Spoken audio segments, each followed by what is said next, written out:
जय गुरु जी संगत जी। आज हम गुरु जी के एक और वचन, एक और बताई हुई सीख पर बात करेंगे। गुरु जी ने बोला कि नो ABC। इसका मतलब क्या था? A से एब्यूज़, B से ब्लेम, C से क्रिटिसाइज़। क्योंकि हम अपनी ज़िंदगी में ये सब चीज़ें करते हैं, ये नॉर्मल है, ये हर इंसान करता है। मीन्स ये एक इतनी नॉर्मल चीज़ है कि इससे कोई बच ही नहीं पाया। कोई दुनिया का ऐसा आदमी नहीं होगा जिसने कभी अब्यूज़ नहीं किया होगा, चाहे बहुत ज़्यादा या बहुत कम, पर हर कोई अब्यूज़ करता है। तो गुरुजी ने बहुत ही नीट एंड क्लीन तरीके से हमें समझाया कि हमें कभी भी किसी को भी अब्यूज़ नहीं करना चाहिए, मतलब कि गाली गलौज नहीं करना चाहिए, कोई भी ऐसे शब्द नहीं बोलने चाहिए कि जिससे उसका दिल दुखे, उसे हम आहत पहुंचाए। ऐसे हार्ड वर्ड्स नहीं बोलने चाहिए, क्योंकि ऐसे बोल के हम सामने वाले के दिल तक इतनी बड़ी और बैड मेमोरीज छोड़ जाते हैं अपने लिए कि वो उसे याद कर कर के काफ़ी लंबे समय तक हमें वापसी अपने मन से 1000 गुना ज़्यादा वो चीज़ भेजता है। हमें लगता है कि हमने किसी को अब्यूज़ कर दिया। अब्यूज़ तो कर दिया भाई, हमने अपनी भड़ास निकाल ली, हमने जो बोलना था बोल दिया, या बोल के फ़ोन रख दिया, या बोल के हम निकल गए कहीं भी। लेकिन वो अपने मन मन में या पूरी लाइफ आपको रिटर्न में कितना भेज रहा है ये हमें नहीं पता चलता घर बैठे हुए। और हमें लगता है कि हमें कोई मतलब भी नहीं है इन सब चीज़ों से, लेकिन मतलब बन जाता है ऑटोमेटिकली, जो कि चीज़ें हमें नहीं दिखती, क्योंकि इसमें नेगेटिव कॉर्ड्स आ जाती हैं, जो कि आई थिंक किसी को पता भी नहीं होगा, ये नॉलेज भी नहीं होगी ये सब चीज़ों की। हम जैसे बोलते हैं कि हमें नज़र लग गई, ये आम बात है, हर कोई अपनी लाइफ में एक ना एक बार सोचता है कि हमें नज़र लग गई, इतनी आम बात है। तो वो नज़र कैसे लगती है कि किसी की ऐसी नेगेटिव किसी की एनर्जी होती है कि वो हम पे हावी हो जाती है और हमें वो चीज़ लग जाती है नज़र से। तो गुरुजी ने भी बोला बच के रहना। ऐसे ही जब हम किसी को गाली गलौज करके या इतनी बड़ी गंदी बातें सुना के किसी का दिल इतना बुरी तरह से दुखा देते हैं कि उसकी अंतरात्मा, ऑफ कोर्स गाली सुन के किसी को भी अच्छा नहीं लगेगा, वो आपको पलट कर मन मन से बद्दुआएं भी देगा गाली के साथ प्लस, ठीक है, और गालियां भी निकालेगा रिटर्न में, वो भी होलसेल में। आप गुना कर लो, पता नहीं कितना 1000 गुना ज़्यादा मिल जाएगी या कितना गुना ज़्यादा मिलेगी ये नहीं मालूम। और no time period, no time limit कि कब तक देतेगा, कितने साल देता रहेगा। तो हमें ऐसा अपने सुख के लिए नहीं करना, हमें अपने लिए ही नहीं करना, हमें अपनी वाणी पे थोड़ा सा विलाम लाना है। हमें क्या छान छान कर बातें करनी है। जैसे हम चाय को छानते हैं ना तो पीते हैं, तो वैसे हमें छान कर अपने वर्ड्स यूज़ करने हैं कि किसको क्या बोलने से दिल दुखेगा और वापसी हम पलट के हम पे ही वार आना है। इससे अच्छा तो ना ही बोलो। कहते हैं ना, एक चुप और 100 सुख।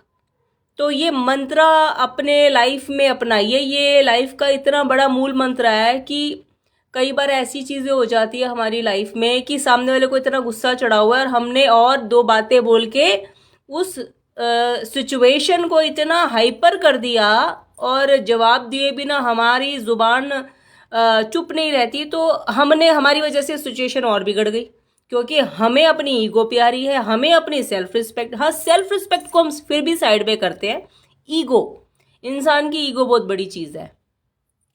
गाली एक ऐसा वर्ड है जो कि सिर्फ वर्ड है, माना जाए, देखा जाए तो एक भाषा है, वो बना दी गई ऐसी, और अपने आप को ऐसा ढाल ले, अपने आप को ऐसा कर ले कि जैसे शिव जी को ना ही तारीफ से फर्क पड़ता था, ना ही उन्हें कोई बुरा भला बोले या उनकी इंसल्ट करे ऐसे फर्क पड़ता था। तो ऐसा नेचर अगर हमारे बीच में आ गया ना कि अगर किसी ने दो बातें अच्छी बोल दी ना ही हवा में उड़ो, और अगर किसी ने नीची कुछ बोल दिया ना ही इतना लो हो जाओ वाइब्रेशंस में कि उसको बातें सुना दो या घर में आके खुद से रोने लग जाओ, अपने आप को ही मूड खराब कर लो। नहीं, नेवर। जो भी लोग अगर आपको ऐसी बातें, नेगेटिव बातें बोलते हैं या आपको नीचा दिखाते हैं या आपको दो गालियां दे दी, बद्दुआएं दे दी, तो अगर आप ऐसे नहीं हो तो आपको कोई फर्क ही नहीं पड़ना चाहिए। Always be positive. ऐसे डिलीट कर दो, जैसे एक सेकंड लगता है ना, हम अपने मोबाइल से कोई भी चीज़ को एक सेकंड में डिलीट कर देते हैं, उस मेमोरीज को अपनी अपने अंदर से ऐसे डिलीट कर दिया करो कि जैसे आपको कोई फर्क ही नहीं पड़ा उन वर्ड्स का, और बस ऐसे लोगों से दूर हो जाओ। यही कोशिश करो। अगर आपको फर्क पड़ने के लिए कोई आपको बोलता है, जब आपको फर्क पड़ना बंद हो जाएगा तो कोई बोलना बंद हो जाएगा। तो ये है हमारा अब्यूज का जो वर्ड हमें गुरुजी ने बोला, नो ABC में से ए का गुरुजी का ने बताया, तो हम कैसे इसको अमल करें अपनी ज़िंदगी में। सेकंड बात ये आती है ब्लेम की, बी फॉर ब्लेम। तो ब्लेम तो हम शायद बचपन से शुरू हो जाते हैं। आपने हमें पैदा क्यों किया, अपने माँ बाप से शुरू हो जाते हैं। आपने हमें ये नहीं दिया, वो नहीं दिया, हमारी लाइफ ऐसी हो सकती थी, वैसी हो सकती थी। तो ये वर्ड तो हमें बचपन से हमारे समझो ज़ुबान पे आ जाता है, गॉड गिफ्टेड ऑटोमेटिकली, क्योंकि ब्लेम देने की हर किसी को आदत है। घर का माहौल ही ऐसा होता है ब्लेम से भरा हुआ। कोई भी किसी को भी ब्लेम दे रहा होता है, छोटी से छोटी और बड़ी से बड़ी बात के लिए भी। लेकिन आई थिंक हमें इतना मेच्योर अगर आप हो चुके हो, अगर आप इतना एज वाइज अगर हम मेच्योरिटी हासिल कर ली, क्योंकि कई बार ऐसा होता है उम्र बढ़ती जाती है, हमारी मेच्योरिटी नहीं बढ़ती। मेन होता है आपका माइंड सेटअप। अगर माइंड सेटअप आपका अच्छा है तो कोई छोटा बच्चा भी बहुत कूल माइंडेड होता है। तो कई बार ऐसा होता है कि बहुत मेच्योर लोग होते हैं, बड़े एज वाइज बड़े ज़्यादा बड़े होते हैं, लेकिन उनमें वो समझ ही नहीं होती जो एक छोटा, एक यंग बच्चा उनको अच्छी सीख दे के चला जाता है, पोलाइट बोल के निकल जाता है, रिस्पेक्ट करके निकल जाता है। तो वो मेच्योरिटी है। Age is not a maturity. तो कभी भी ना ब्लेमिंग नहीं करे लाइफ में, कभी भी। हमें जो भी मिलता है हमारी अपनी डीड्स होती हैं, जो हम साइन करके आते हैं ऊपर से, कि हमारी इस उम्र में सबसे पहले तो हमें कौन सी माँ की कोख मिलेगी। ठीक है, यहाँ से मेन जर्नी स्टार्ट होती है।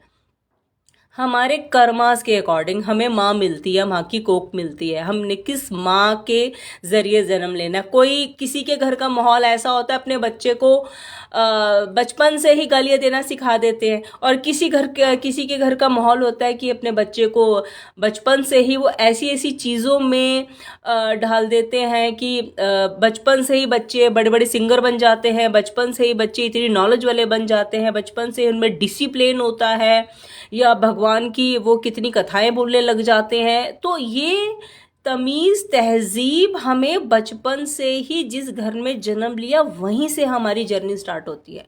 मेन हमारी सोल सिलेक्ट होती है कि किसकी सोल किसको मिलेगी एज अ माँ के रूप में जब हम जन्म लेते हैं। तो ये हमारे फर्स्ट ऑफ ऑल कर्मा होते हैं। उस माँ के दोष नहीं होते, पिता के दोष नहीं होते कि आपने हमें ये नहीं दिया, वो नहीं दिया।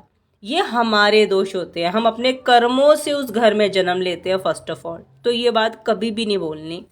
सेकंड, हम बड़े होते हैं तो कोई बहुत अच्छे स्कूल में पढ़ लेता है, कोई बहुत छोटे स्कूल में पढ़ता है, किसी की पढ़ाइयाँ बीच में रह जाती है, किसी की नौकरी बीच में रह जाती है, कोई स्ट्रगल करता रह जाता है, किसी की बहुत अच्छे घर में शादी हो जाती है, किसी की बहुत लोअर घर में शादी हो जाती है। तो इन सब चीज़ों में भी हम क्या करते हैं, ब्लेम करते हैं, अपने माता पिता को ब्लेम करते रहते हैं। आपकी वजह से ये हो गया, आपकी वजह से मेरी लाइफ खराब हो गई, आपकी वजह से मैं पढ़ाई में रह गया, घर की जिम्मेदारी की वजह से, या आपकी वजह से मुझे ये देखना पड़ेगा, वो देखना पड़ेगा। No, never. अगर आप में वो समझ, वो मैच्योरिटी आपके माइंड सेटअप में आ जाती है, तो आप अपनी लाइफ को खुद बैलेंस करना सीख जाते हैं। सपोज़ कि किसी ने बहुत मुश्किल से 15-16 की एज में आ गया कोई इंसान, ठीक है, इतना तो हमें एटलीस्ट लेवल चाहिए। तो अगर उसको चल रहा है, पता है कि हाँ भाई हमारे घर के सरकमस्टांस सही नहीं है, बट मेरे गोल्स हैं, मेरे कुछ ड्रीम्स है जो मुझे अचीव करने हैं, तो अगर वो पॉजिटिव माइंड है, अगर वो ब्लेमिंग से हटकर, उंगली सामने दिखाने से हटकर खुद पे जिम्मेदारी लेता है कि मैं अपने आप को ग्रूम करूँगा, मैं खुद को आगे बढ़ाऊँगा, चाहे मुझे उसके लिए कितनी मेहनत करनी पड़ जाए या कितना आगे बढ़ना पड़ जाए, तो क्या होगा, वो इंसान खुद आगे बढ़ेगा बिना ब्लेमिंग के। फिर ऊपर वाला भी साथ देता है। अगर आपकी सोच अच्छी है, अपने आप में पॉजिटिविटी इतनी भर लो, इतनी भर लो, इतनी भर लो, इतनी भर लो कि लगे कि आप ही अपने करता धरता हैं, आप ही सब कुछ अचीव कर सकते हैं। और अचीव करके दिखाते हैं। गरीब से गरीब घर के बच्चे भी वो लेवल पार कर लेते हैं जो अमीर अमीर बच्चे नहीं कर पाते। पैसे से आप आगे नहीं बढ़ते। तो ब्लेमिंग छोड़िए, अपने फैमिली को देना, अपने मदर फादर को देना या भगवान को देना।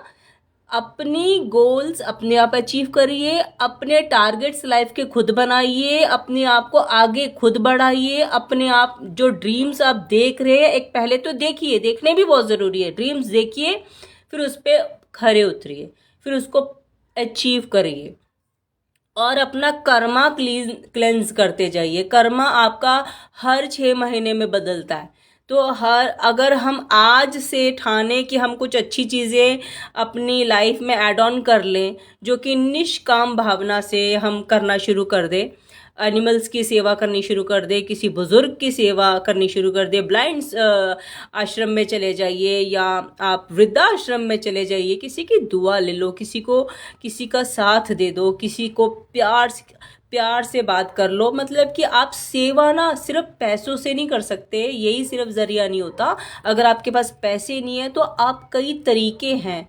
किसी को सिर्फ आपसे 2 बातें, जो हमारे वृद्धाश्रम है उन बुजुर्गों को क्या चाहिए, सिर्फ हमारे पास कोई आके दुख सुख बांट जाए, कोई बेटा बन के, कोई बेटी बन के, वो इतने में खुश हो जाएंगे और इतनी भर भर के दुआएं देंगे।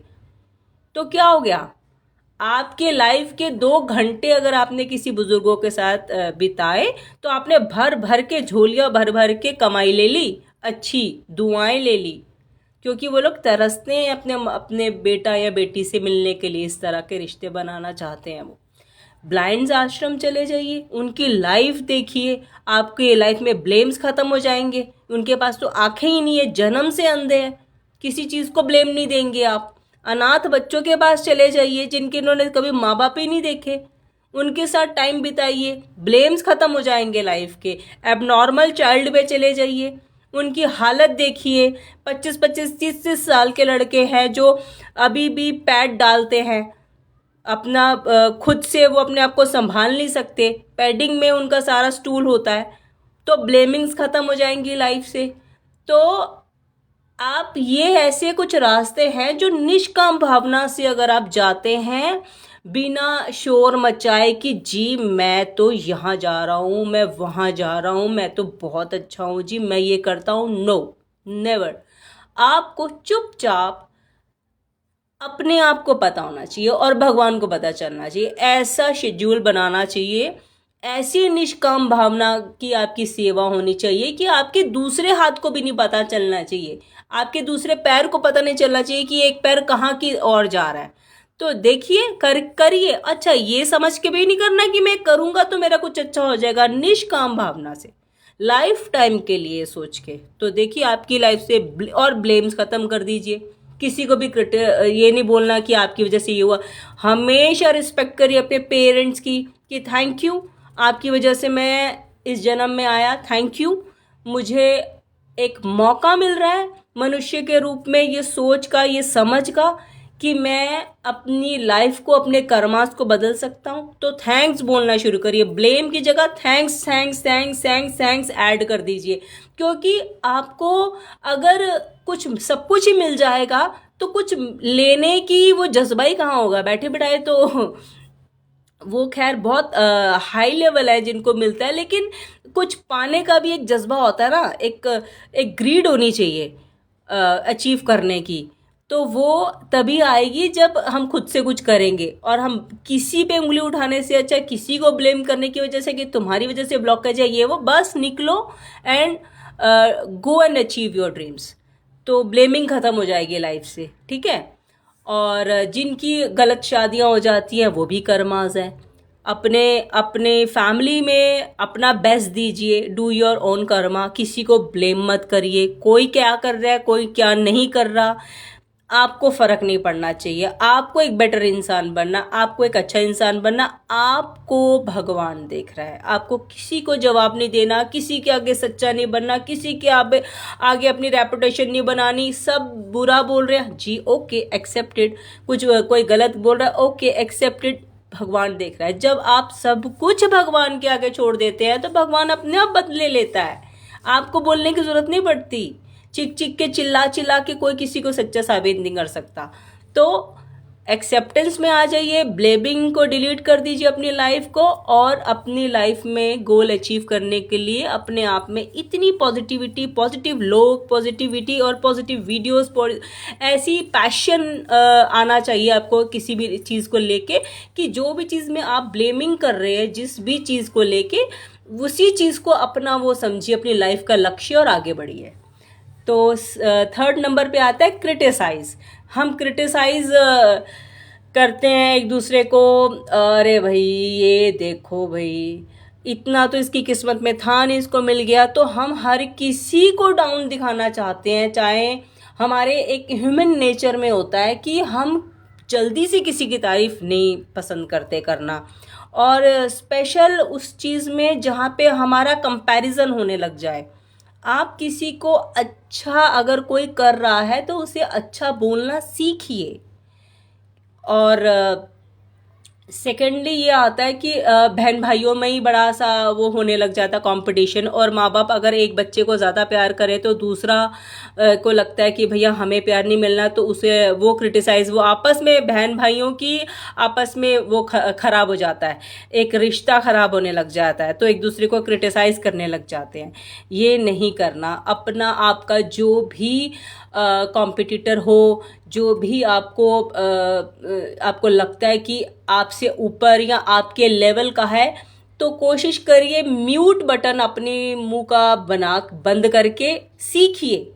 हर किसी से सीख लीजिए, हर किसी से उसकी लाइफ के कितने एक्सपीरियंसेस है वो निकाल लीजिए, जो म्यूट होके आप निकाल सकते हैं। चाहे आपसे कोई कम उम्र का है, उससे सीख लीजिए, बजाय क्रिटिसाइज करने के लिए कि अरे भाई तू तो छोटा सा है, तू मुझे क्या सिखाएगा। गुण और विद्या किसी के पास भी हो सकती है, उम्र पे नहीं जाना चाहिए लाइफ में कभी भी। जिससे जहाँ जो सीखने को मिलता है बस सीखते जाइए और आगे बढ़ते जाइए, और मुंह पे ताला लगा दीजिए। पता नहीं कब कौन सी किससे कुछ सीखा हुआ, किसकी कौन सी बात आपकी लाइफ में कब कहाँ काम आ जाए। तो कभी भी किसी से भी कम नहीं समझिए, किसी को अच्छा बोलिए, रिस्पेक्ट दीजिए, नीचा नहीं दिखाइए, और पलट के आपको आज नहीं तो कल, कल नहीं तो परसों वही रिस्पेक्ट, वही प्यार आपको वापसी मिलना शुरू हो जाएगा। जब तक हम प्यार देंगे नहीं तो हमें प्यार मिलेगा कैसे? जब तक हम आप करके बोलेंगे नहीं तो हमें सामने से आप करके बुलाएगा कौन? इसलिए कुछ चीज़ों को अपनी लाइफ में ना चेंज करिए, और कुछ चीज़ों को डिलीट करिए, और फिर देखिए लाइफ कितनी ब्यूटीफुल होती जाती है।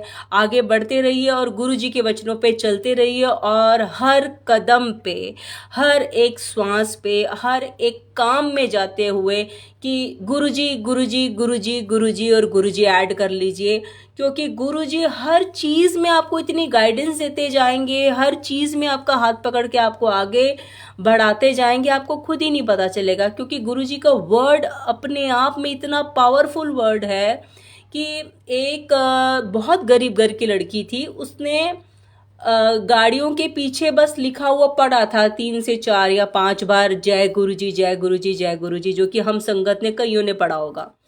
इतना पढ़ने से ही उसके घर में ऐसे रिश्ता आ गया था करोड़पतियों का कि उसका बहुत बड़े घर में शादी हो गई थी।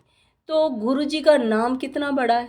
अगर हम इसको लाइफ में अपना सो रहे तो गुरुजी, ये गुड मॉर्निंग गुड नाइट करना छोड़ दीजिए, इसमें क्या गुरुजी को ऐड कर दीजिए। गुरुजी मैं काम पे जा रहा हूँ, गुरुजी मैं उठ गया, गुरुजी चाय पी लो, गुरुजी मैं ऑफिस में हूँ, गुरुजी मेरा ये कंप्यूटर में ये काम कराओ, या गुरुजी मैं घर पे है, बच्चों को आपने देखना है। मीन्स इतना गुरुजी गुरुजी गुरुजी गुरुजी ऐड ऑन कर दो, फिर हर जिम्मेदारी गुरुजी की, और आपकी लाइफ बहुत ईजी। और जहाँ आपको कोई कहीं भी ABC में फंस जाओ तो वहाँ गुरुजी को आगे कर दो, गुरुजी को बोलो आप गाइडेंस दो, आपके वर्ड्स हैं, आप बताओ और गुरुजी बात करते हैं, आपके अंदर से रिप्लाई देंगे टेलीपैथिकली, आपको ड्रीम दर्शन देंगे, आपको विजन देंगे, या आपके आगे कोई ऐसी वीडियो पॉपअप हो जाएगी। तो ये सब चीज़ें अपनी लाइफ में अपनाइए और देखिए, फिर लाइफ में बहुत अच्छे चेंजेस आएंगे। और जैसे कि हमारी लाइफ में भी आए, हमने भी बहुत कुछ सीखा और बहुत कुछ बदला है। जय गुरु जी, शुक्राना गुरु जी। कल फिर से मिलते हैं 7 बजे लाइव। मैं आपकी मीरा। थैंक यू मेरे साथ जुड़ने के लिए। जय गुरु जी, शुक्राना गुरु जी।